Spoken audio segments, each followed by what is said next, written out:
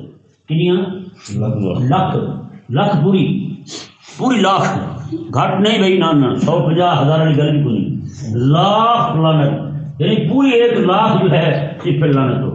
پھر منہ تیرا لاکھ دی لعنت تیرے. بتائیں یہ کیا ہے؟ اتنی ٹھوک کے تھی تو کریم آقا صلی اللہ علیہ وسلم نے ارشاد فرمایا کہ تم لعنت زیادہ کرتی ہو. تو یہ لعنت کرنا جو ہے نا یہ انتہائی یہ آقا علیہ السلام کا فرمان ہے.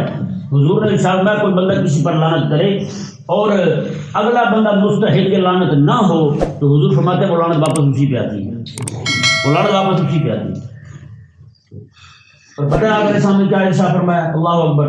حضور نے فرمایا لعنت کرنے والا بندہ جو ہے نا اگر اس کی بخشش ہو بھی گئی لیکن قیامت والے دن اس کی شفاعت کسی کے حق میں قبول نہیں ہوگی, کسی کی شفاعت نہیں کر سکے گا ایسا بندہ جو لعنت کرتا ہے. بتائیں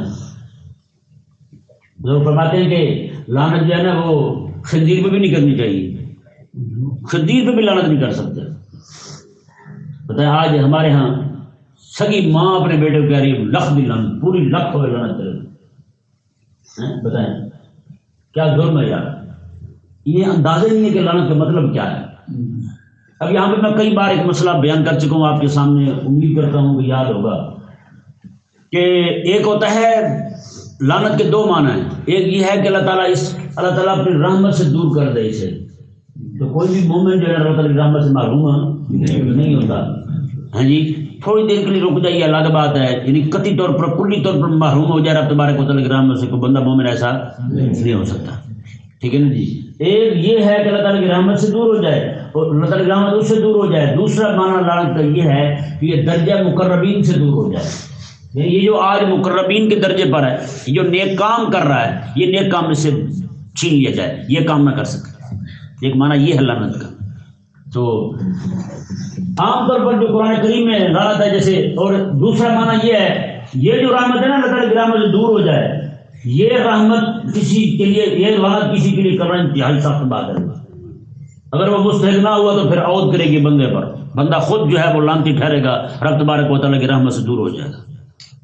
سمجھ آ گیا مسئلہ. اور دوسرا یہ کسی وصف پر لعنت کرنا, کسی وصف پر, جیسے قرآن کریم نے بیان کیا کسی ذات پر نہیں کسی وصف پر. لعنت اللہ علیہ العالمین, جھوٹوں پر لعنت ہو, جھوٹوں پر رب کی لعنت ہو, چوروں پر رب کی لعنت ہو, نبی علیہ السلام کے دین کی مخالفت کرنے والے پر رب کی لعنت ہو. اس طرح کر کے مطلقاً کہہ دینا جھوٹوں پر, چوروں پر, فلانے پر, ڈمکانے پر, نام لے کے نہیں, شخصی لعنت نہیں, مطلقاً لعنت کرنا کسی پر, یہ جائز ہے. یہ کیا ہے؟ یہ جائز ہے. اور یہ قرآن کریم سے ثابت ہے. لعنت اللہ علیہ الکاذبین, رشوت خوروں پر لعنت ہے. یہ نہیں کہ فلانا پولیس والے پر لعنت ہو, نہیں یہ نہیں کہہ سکتے آپ. یہ کہہ سکتے کہ رشوت خوروں پر لعنت ہو. سمجھ آ گیا مسئلہ؟ ہاں یہ لعنت والا معاملہ جو ہے نا یہ انتہائی سخت ہے. تو اس لیے کوئی بھی بندہ جو ہے نا یہ کسی پر لعنت کرنے سے پہلے ذرا سوچے, غور کرے. اور کریم آقا علیہ السلام نے جو ارشاد فرمایا کہ عورت جو ہے وہ ناشکری کرتی ہے, اپنے خامد کی ناشکری کرتی ہے. فرمایا حضور نے کہ جتنی مرضی خیر خائی کر لے اس کا شوہر, جب بھی کوئی اختلاف ہوگا تو یہی کہے گی میں نے آج تک تجھ سے کوئی خیر نہیں دیکھی, آج تک کچھ چنگا کام میں دیکھے کو نہیں تیرے کو. یہ آقا علیہ السلام میں عورتوں میں یہ ہوتا ہے. تو اس لیے عورتوں کے لیے ضروری ہے کہ وہ کیا کریں, صدقہ خیرات دیتی رہی. صدقہ خیرات دینے سے یہ عذاب جو ہے نا اس سے ذرا کم ہو جائے گا. جیسے آقا علیہ السلام نے اشارہ میں تاجر جو ہیں, خرید و فروخت کرنے والے, یہ اکثر ٹھگ ہوتے ہیں.